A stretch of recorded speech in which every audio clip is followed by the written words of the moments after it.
मानव अधिकारों से जुड़े विषयों पर नया पर्सपेक्टिव दिया है, नया विजन दिया है।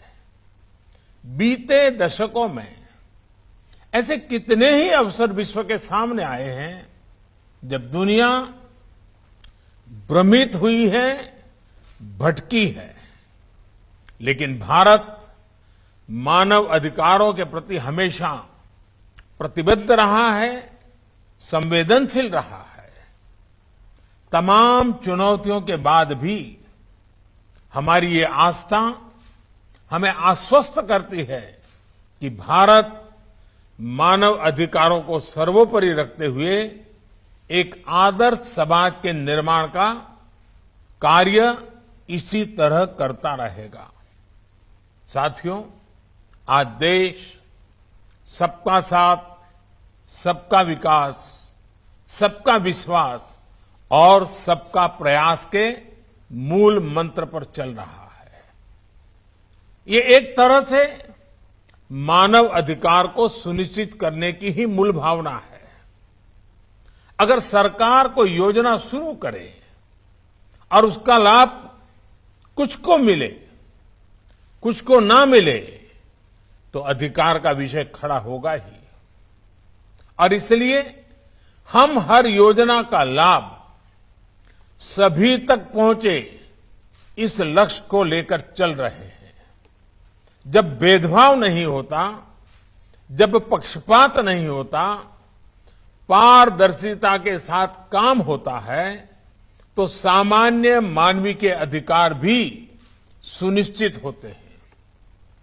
इस 15 अगस्त को देश से बात करते हुए मैंने इस बात पर बल दिया है कि अब हमें मूलभूत सुविधाओं को 100% सैचुरेशन तक लेकर जाना है।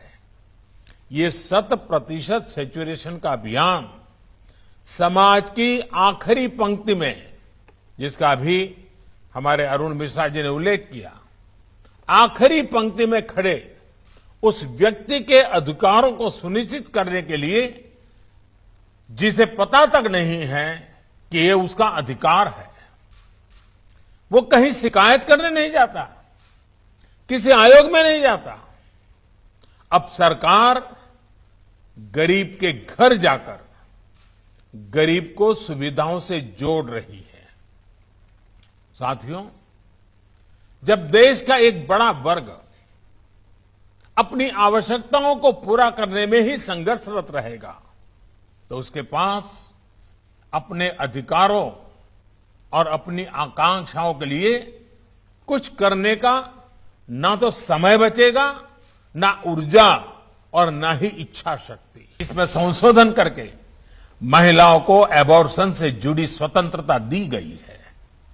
सुरक्षित और कानूनी अबॉर्शन का रास्ता मिलने से महिलाओं के जीवन पर संकट भी कम हुआ है और प्रताड़ना से भी मुक्ति मिली है।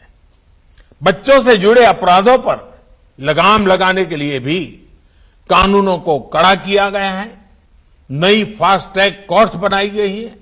साथियों, हमारे दिव्यांग भाई बहनों की क्या शक्ति है, ये हमने हाल के पैरालंपिक में फिर अनुभव किया है। बीते वर्षों में दिव्यांगों को सशक्त करने के लिए भी कानून बनाए गए हैं, उनको नई सुविधाओं से जोड़ा गया है।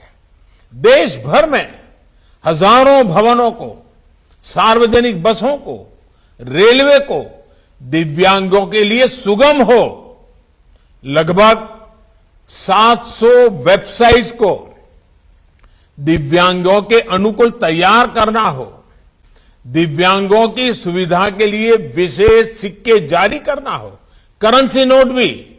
आपको शायद कई लोगों को मालूम नहीं होगा, अब जो हमारी नई करेंसी है उसमें दिव्यांग यानी जो प्रज्ञाचक्षु हमारे भाई बहन हैं, वे उसको स्पर्श करके ये करेंसी नोट कितनी कीमत की है वो तय कर सकते हैं। ये व्यवस्था की गई है।